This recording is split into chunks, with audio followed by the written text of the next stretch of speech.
Hello, my name's Karen O'Connor and you're listening to Menopause, Marriage and Motherhood, the podcast that looks at all aspects of women's lives from hormones and health to relationships, finance and social justice issues. You can connect with me on social media at kareno.mmm. If you enjoy this podcast or podcasts in general and you've been wondering whether you should start your own podcast, head on over to speakuppodcasting.com to find out just how easy and cheap it is to start podcasting. Now let's get right into it. Hello and welcome. I'm here today again with Pamela Anderson. Welcome again. And Thank you, Karen. Nice to see you. I know. I had so much fun talking to you last time. I reached out to Pamela from and I'm going to talk for a few, I've asked Pamela if it's okay with her. I want to create the context for this because it hit me in the face recently that when I try to talk to certain men about sexism, they just don't get it. And then I thought, if they're like that, am I the same about racism? Because I always say, no, I'm not racist. Just like those men say they're not sexist. But is the racism so ingrained in our culture and society and the things we do that I actually can't see it? So I reached out to Pamela knowing that it's not her duty, her obligation to instruct me on racism, but she kindly agreed to join in the conversation. And I'm so grateful, I can't tell you. So just wanted to get that out there before we spoke, because here's the thing, structural racism. I'd never heard of that term until a few weeks ago. I'm sure you know all about it. Talk to me about your background, first of all. Tell me about who you are.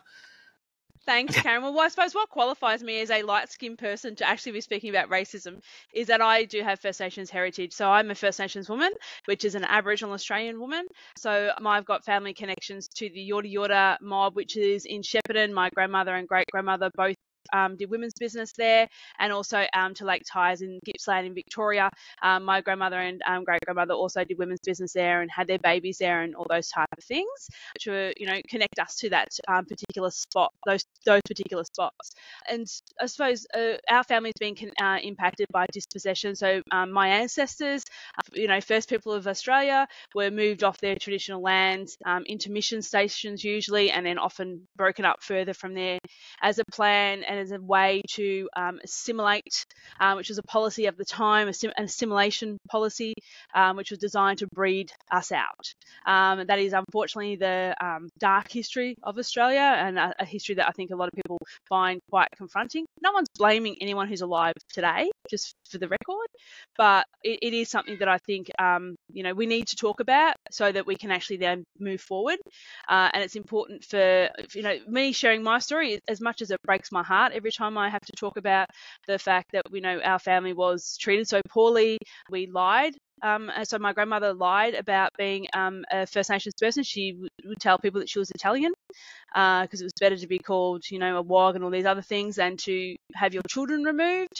And often children were removed not because the parents were bad or not because the parents were not looking after them properly, but just simply because they were Aboriginal or half Aboriginal or, yeah. So there was no true reason for removing those children other than that, to try and assimilate into white society, because that's better for everybody, is what that pretense was way back when. And unfortunately, children are still being removed to this day. So, stolen generation does continue. Stolen generation refers to the child protection policy for that, was introduced in Australia after colonisation, and even though that policy has been disbanded, there are still removals at a great rate, a faster rate than any other nationality in our country today. A couple of years ago, I read the book Girt, G-I-R-T, and that's taken, for people who aren't in Australia, that's taken from our national anthem. Our home is girt by sea, and it's just a word that every school child goes, what does that mean? Because nobody uses the word girt anymore. But when I read that history of what had actually happened when the British colonised Australia, I was just distraught at that's what they did. I think the colonisation of Australia is the worst in British history in terms of how they treated the Indigenous people. They went over to New Zealand and had a treaty with the Kiwis, with the Maoris there. But here, no. And they actually completely wiped out some of the nations, didn't they? Absolutely, yeah. Well, the reason why it's so different here in Australia is because when, first settlers or, Captain Cook arrived on the shores of Australia, what is now called Australia, it was declared Terra Nullius. That translates to no man's land in Latin, and that's a legal term. So back when, exploring was occurring and they were able to find uninhabited land, there was actually international law that determined how they had to negotiate with the current settlers or the current people of the land. When they arrived in Australia, it was declared Terra Nullius, and that's many debates as to why that occurred. Our history, our structure in our community, we don't have like a monarch or a king. In First Nations culture, we don't have one head. We have like elders, a board, so to speak, almost like a board that come together and share ideas, and it's quite a collaborative type of structure. So it's not a pyramid type structure that people are often familiar with. In First Nations culture, it's actually quite flat, and it's about sharing and bringing and sharing knowledge, sharing culture, and our elders embrace our younger people to then teach them the ways of culture, and that's how it's done. So it's not done by a king pushing down. It's actually done quite collaborative. It's actually quite a beautiful way of sharing and being part of a community, and that's a traditional way of our ancestors. So when settlements arrived, there was no leader, so to speak. So take us to your leader. Well, there is no leader. We're all the leaders. We share that position. We're all so and so is good at hunting, so he's in charge of the hunting thing. I'm good at getting the trees, getting the bark of the trees for us to have fire, all those type of things. So it was a different type of structure which people weren't familiar with. And coming from a monarch type structure, they're looking for the king. So that's one theory. But there's many other theories which could spend hours going through. But the main reason why it's different in Australia is because of the declaration of Terra Nullius. Terra Nullius meant there was no requirement to negotiate because there was no one here, right? So that was a lie. That was incorrect because they were met at the shore by people already living on this land. We know that. We know that there was shots fired at that particular meeting as well. We do know that. So to declare it Terra Nullius was incorrect and untrue. So that's why the treatment has been different, because effectively they declared that there was no one here to negotiate with. And whereas the Māoris, they have a bit more of a sort of, I suppose, monarchy type structure. Not exactly, really. They're a bit more flatter like we are. So when they arrived in New Zealand, they were met with these, people who they had to negotiate a treaty with. Whereas in Australia, we're a bit more spread out, obviously, and so they declared it Terra Nullius. And then, unfortunately, there's a pretty dark history of some awful massacres that occurred. What shocks me is that when I look at it now, having read that book and having spoken to a few people, I'm starting to see how much the discrimination, about 25 years ago, a neighbour came, she moved in next door to me. She was from South Africa.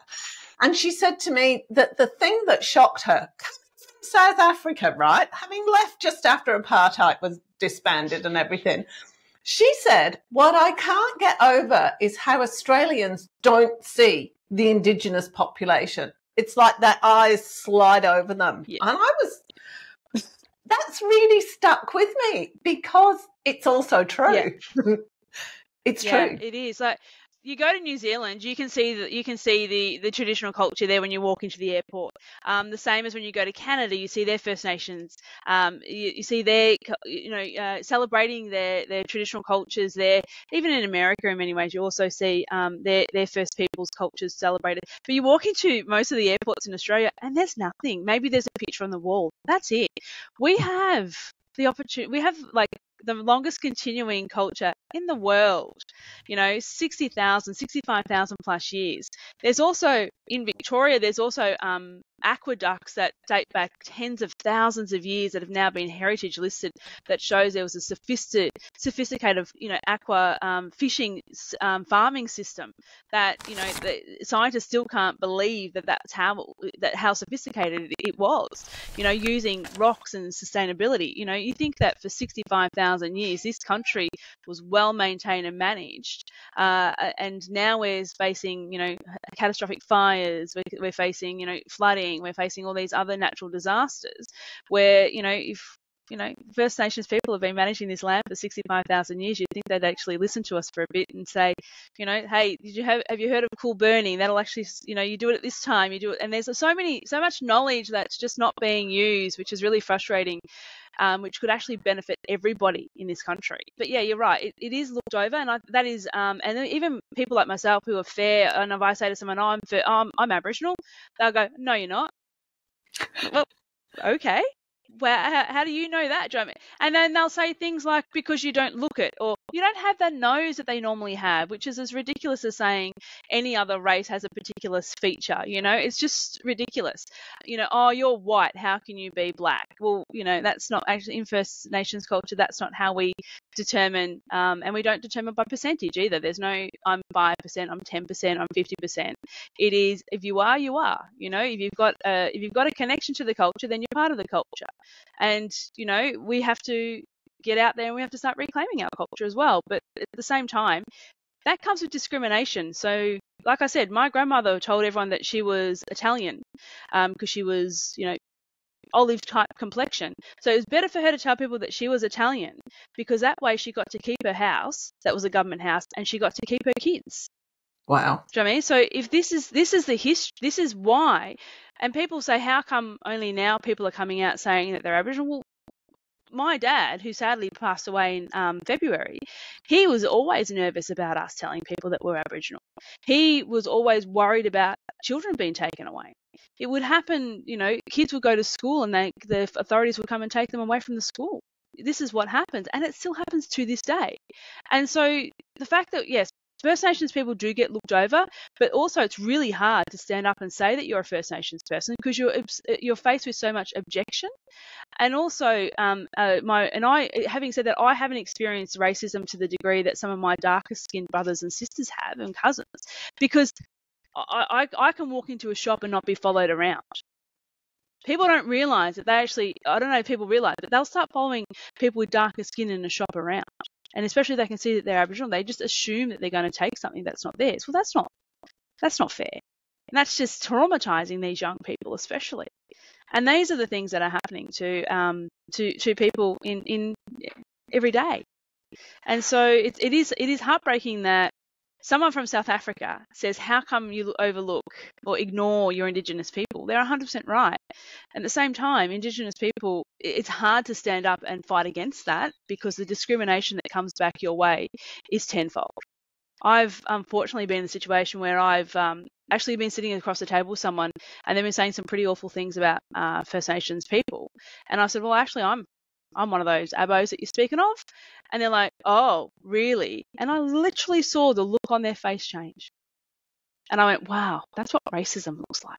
I was thinking yesterday that because this systemic racism, I think that's the word, that's the phrase, we are so, or structural racism, I can't remember exactly what it is, but it's so present in absolutely everything that we can't actually see it. So, for example, I realised yesterday when you go to the doctors and it says, please let us know if you're of Aboriginal or Torres Strait Islander heritage. Okay, why? Why do you need to tell them that? Why don't you need to tell them if you're Italian or South African or Filipino? Why, if you're Indigenous, why isn't there you have to say male or female, why isn't there a checkbox for all the different possibilities so that they can cover it?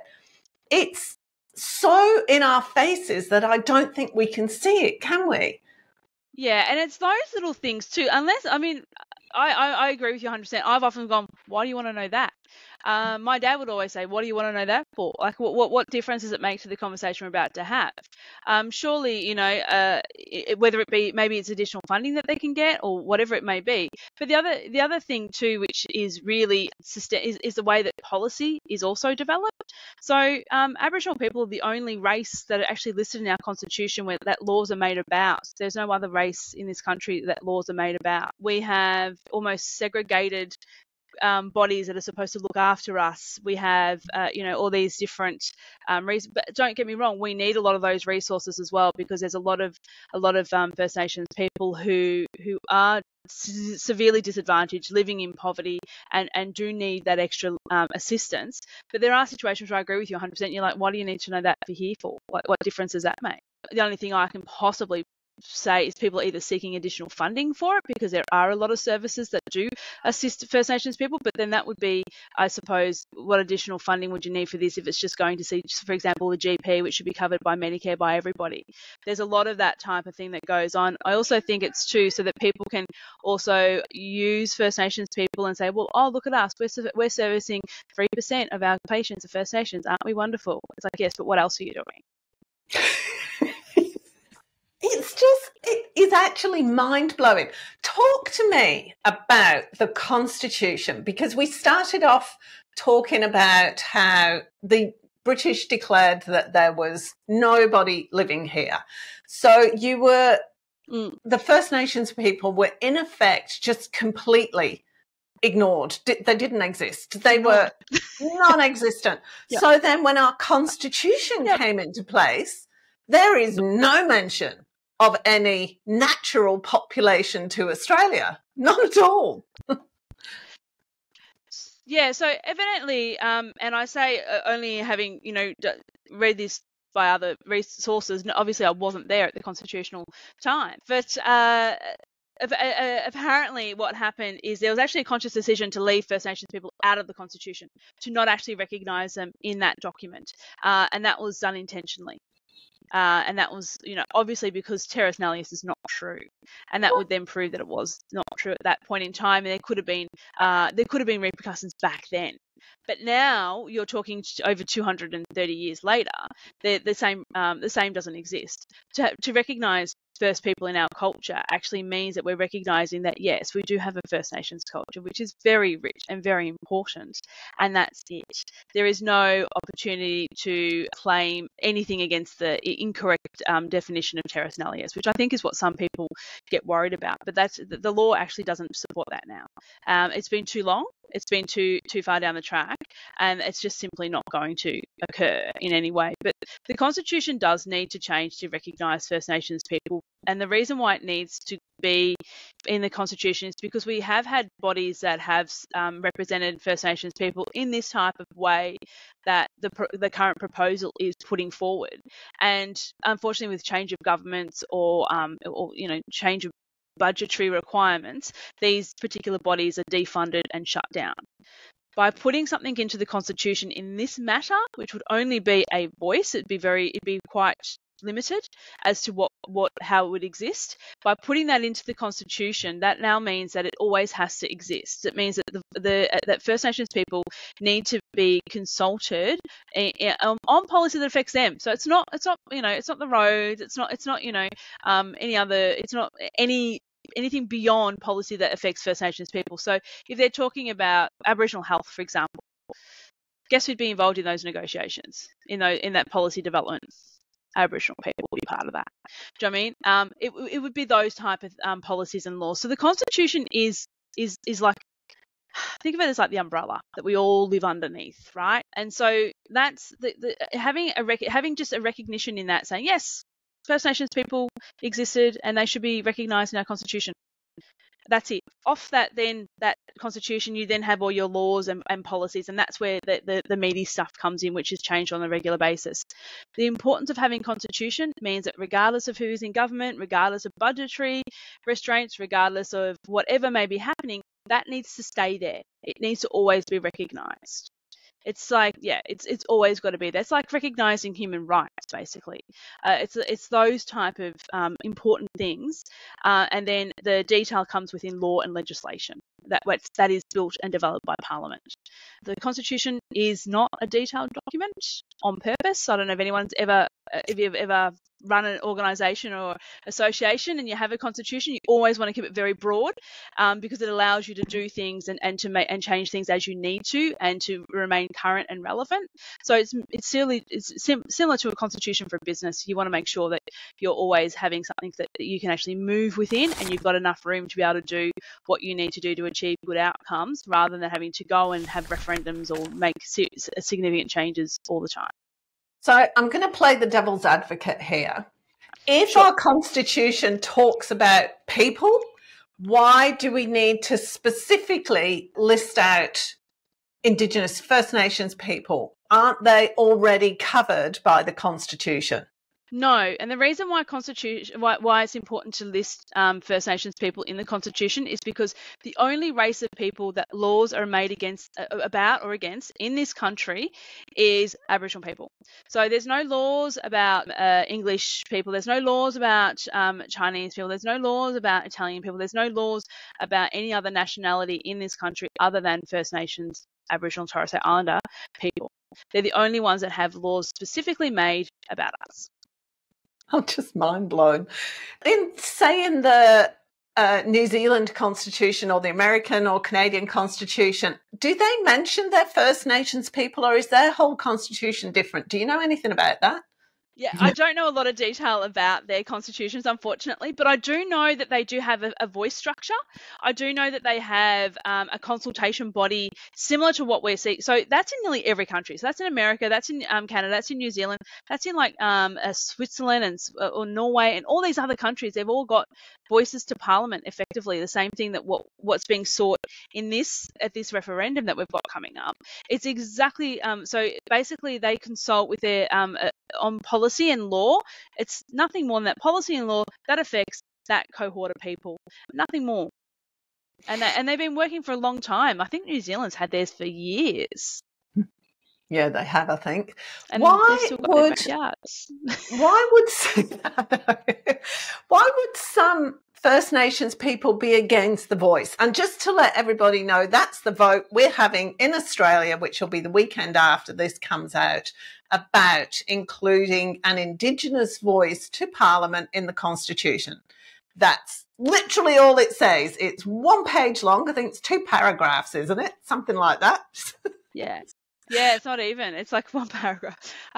Yeah, it's very well. The reason why, this is what makes me laugh is this expectation that because a particular race of people should all be in 100% agreement. Well, that's just ridiculous. And I think the fact that 80% of First Nations people are saying, yeah, we want this, that's a massive majority. No other group or no other organisation is required to have an 80% majority. Like, that's huge. Like, you win an election on 51%. You know, we elect a prime minister, we elect our MPs on 51% majority. We're talking 80% majority here. That's huge. But also, I think First Nations people have a very healthy and justified suspicion of government. I think that's fair and reasonable. And you know, we have been lied to a lot. We have had policy that absolutely destroyed our family structures. We have had quite a difficult relationship with a number of governments, and so I think for First Nations people to be wanting to vote no, it's because they just don't trust what's being said. And you know, it sounds okay, but you know, we don't really, they go, yeah, but where's the catch, sort of thing. Don't really trust you, so therefore I'm going to sit back and hold out. A lot of those people may change their thoughts on the day of the vote. We don't know, but it is something that it's.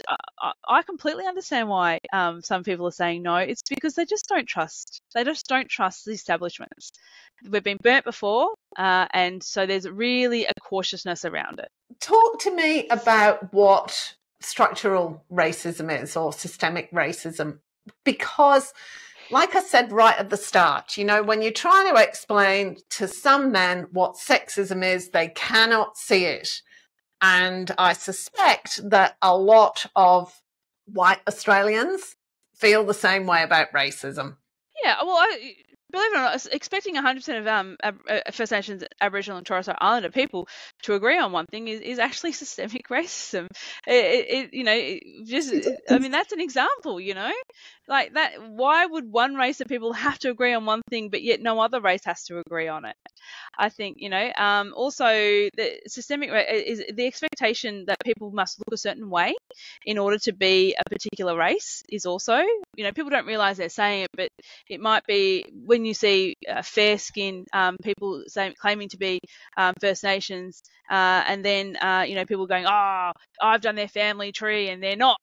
Well, that's actually racism because you're not doing the family tree of that dark guy over there. You're accepting that based on the fact of his skin colour. And what people don't realise is, like I said before, Aboriginality is not based on skin colour. It's based on your ancestry and connection to land. And some of that ancestry is really, really hard to find because in my family, for example, they didn't register every child that was born because if they registered, the government knew that they could come and take their babies. So they used to hide the babies.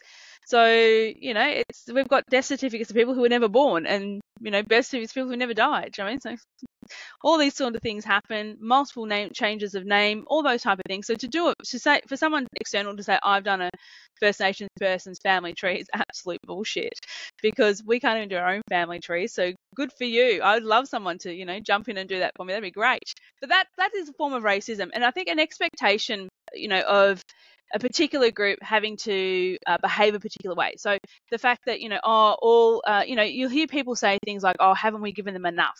And I just, I just go, what do you mean? They go, I'm not racist or anything, but don't you think we've given them enough? I said, well, what's enough?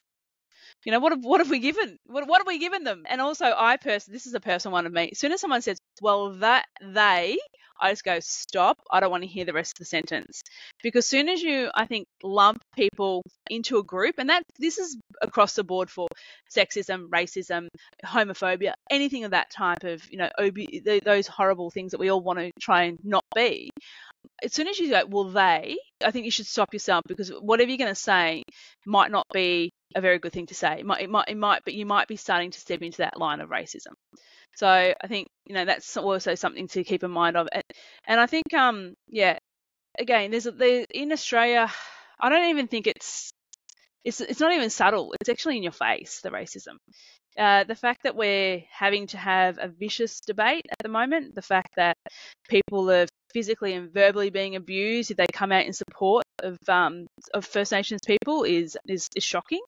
The fact that this country is now claiming to be divided on an issue when in actual fact it's always been divided, it just hasn't been discussed because people are very comfortable to live in their nice homes and have their nice food and their clothes, whilst there's a 3% of the population who claim to be First Nations people, which is about 850,000 people, and a large number of those people, about 50% of those people, are living in extreme poverty, without fresh running water, in the middle of nowhere, without accessibility to healthcare, with more child mortality rates, more complications in childbirth, child obesity rates off the scale, suicide rates that would make anyone hang their head in shame, and a diabetes epidemic. For as long as we sit there and say that's okay, that's systemic racism. I hadn't thought about it in those terms, but while we go, no, well, it's not our problem, that's theirs, we have a problem. It's just pure racism. It's pure racism. We have a problem. Yeah. Yeah. The fact that we can't see it, it's not in our face. And, you'll hear people say things like, there's a lot of First Nations people with severe mental health issues, and that comes from not being brought up in your family. I mean, imagine being brought up and moved around from foster home to foster home all the time, and so you've never really been brought up with that structure, that family. And then they go, oh, how come they don't do more to make their lives better? Well, hang on a second. How would you cope? How would you feel? So I think there's that expectation that you get treated like shit, basically, but you should still be able to overcome that. You should be able to do better for yourself. You should make yourself proud. Well, hang on. That's not exactly right. There's a lot of undertone. I will always maintain, I'll always say that happy people don't become addicted to drugs or alcohol, and happy people also don't end up homeless.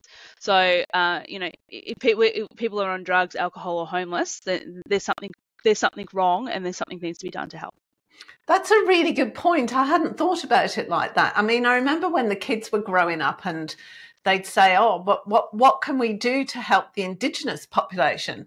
And I was like, I don't know. And then the next question was kind of not why is it my responsibility, but it's kind of like in me saying that I need to do something about it, that's also taking the power away and assuming that they're not capable of doing it themselves. I don't know whether that I've explained that well, but it's kind of like assuming that they're not good enough. And that was the other thing that came up for me as well.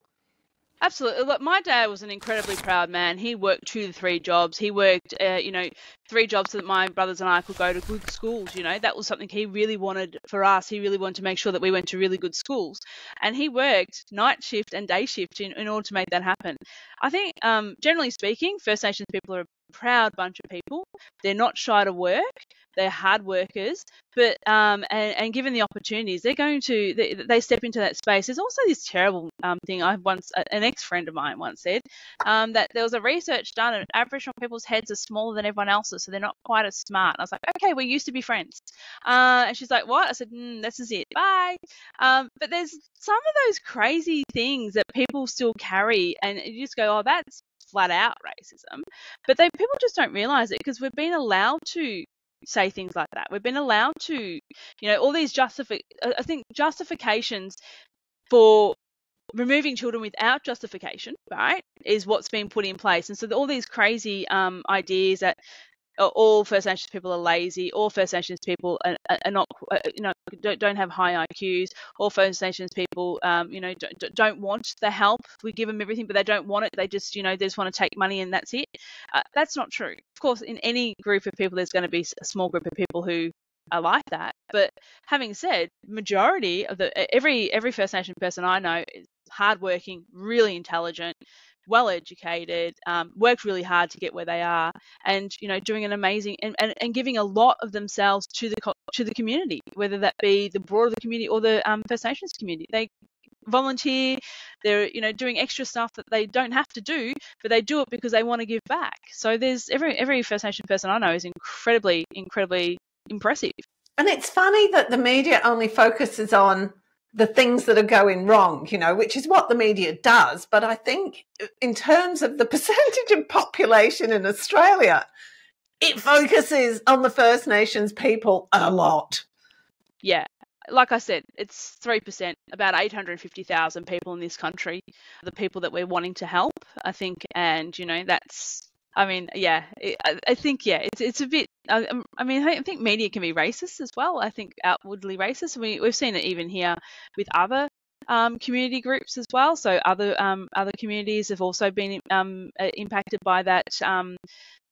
Again, that's systemic racism. It's okay to put on people would say, gangs, right? People go, African gangs, right?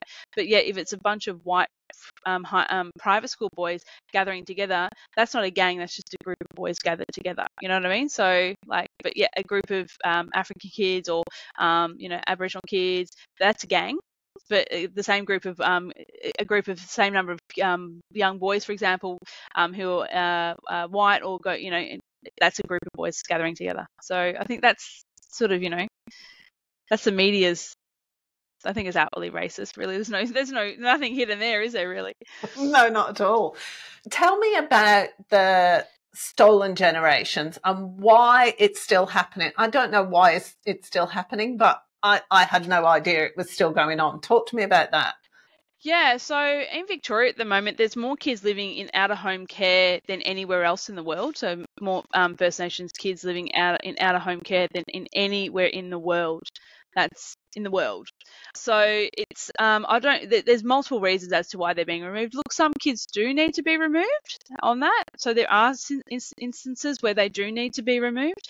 But there's also an unfair benchmark also placed, I think, on First Nations families that isn't always placed on non-Indigenous families, and that is First Nations families have to be at a higher standard than some of those non-Indigenous families. Firstly, keep their kids or to get kids back. And that's where it's becoming unfair in that sense. And so there's, different thresholds. And as to why it's still occurring, it's bad policy that's in place. It is not consulting with the community to understand culture, and also not working with First Nations people directly to say, what do we need to do to help? Instead, what they get told what they need to do. So these really high benchmarks in order to get children back, which if you compare them to, it's ridiculous. Half of them will never ever achieve some of those things. Yeah. I don't know why, Pamela. It's just, there is such a discrimination there, isn't there? There's and what's the word I'm looking for? Yeah. It's so, I can't think, duplicitous. There's double standards. There's such a double standard. There is double standards, yeah. People often say to me, oh, what do you get for saying you're Aboriginal? And I usually reply, discrimination and racism. Because you literally will see people's attitudes change towards you, which is really heartbreaking, because, I like to think that I'd love to think Australia is an embracive country, and celebrates our multiculturalism. We have so many different cultures in this country, and I think we're better for it.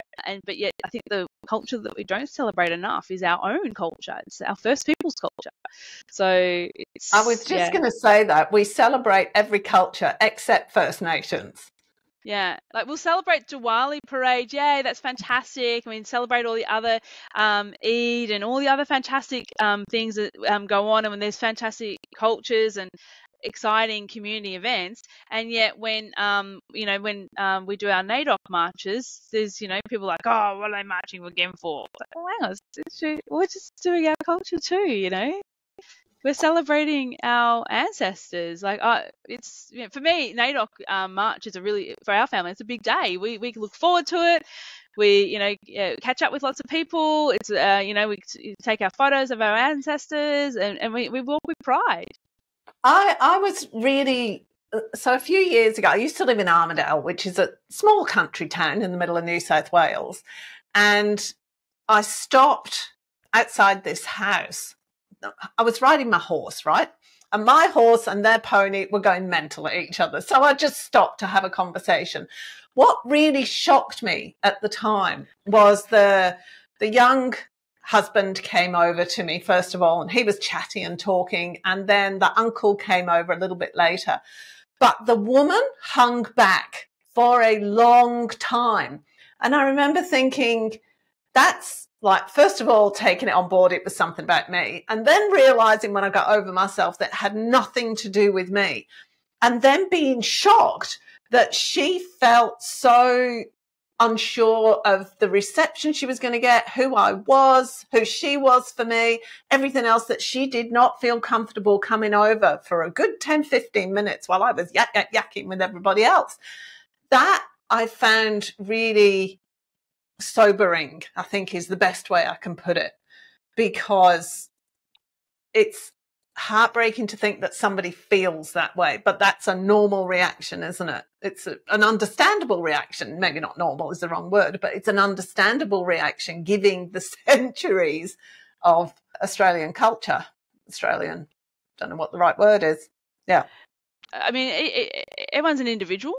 And so how people will approach different things is different. But there's also, some people, generally speaking, a lot of First Nations people are actually quite shy and introverted. So they may not necessarily be wanting to come forward because they're just wanting to suss out the situation first. But over the centuries, the 2 centuries that colonisation go, I'm 100% sure that there's been far more, I suppose, cautiousness about approaching situations that maybe in the past.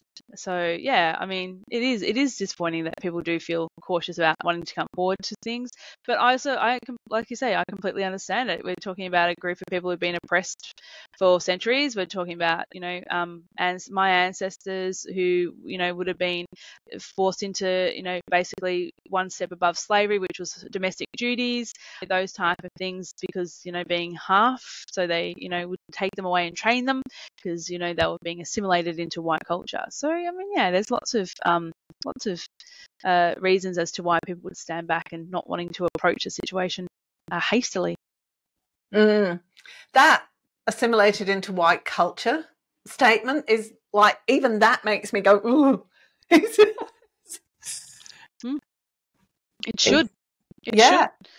It absolutely should, yeah. Because there's so many assumptions there on so many levels all the way through.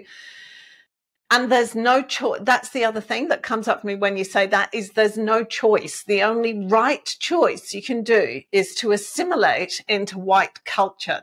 Because it's the only culture you should be in, really, right? Well, yeah. I mean, when colonisation occurred, there was 350 plus different countries, so to speak, right? So 350 different mobs or tribes that were operating in their own way and trading with each other, and organising marriages between different mobs and working together. And there is evidence of active trading as well between the different mobs, and all this time. So there's a functioning society, world happening, and each of those had a totally different language. And one of the first things that happened with colonisation is everyone was banned from speaking their language.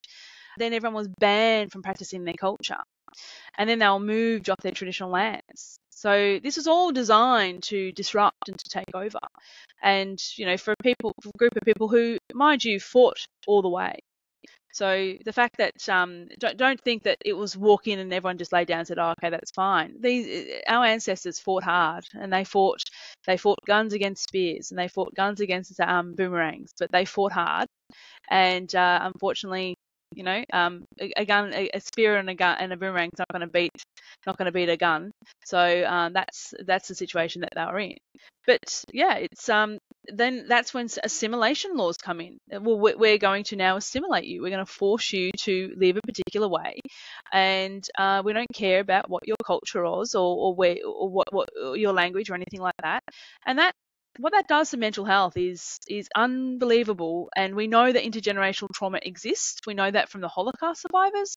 And so, a lot of us live with intergenerational trauma. A lot of us live with a instilled fear of authority, an instilled fear of having children taken away, and just this unstable sense all the time. That's trauma. And when I see First Nations people drinking too much, or having drugs abuse, or having a tantrum on the street and screaming, and I just go, oh geez, I don't think that oh my god, what's so crazy. I think that's trauma. That person's having a trauma response. They need help, and like I said, happy people don't have drug addictions and alcohol addictions. And there's a lot of unhappy First Nations people in this country right now who have got no connection with culture, who have got no identity, because culture is identity. And as soon as we start to give these things back, because that's really what needs to be given back, is culture and identity. Once these things start coming back, good policy starts coming that's consulted with First Nations people. We have a say on what's going on. We can say, no, that's a really terrible policy. That's not going to work for our people because of these cultural reasons. And the more we claim back culture, the more we're going to need to consult to make sure it's within the right cultural framework, the better we're going to be from this. So First Nations people will be better, which means that the lowest benchmark, which is First Nations people right now, if we lift that, every individual in this country benefits. Every individual in this country benefits because the worst treated people have come up a notch. We don't lose anything at all. We gain 100% if we help. I think that's a brilliant note to finish on. Thank you so much.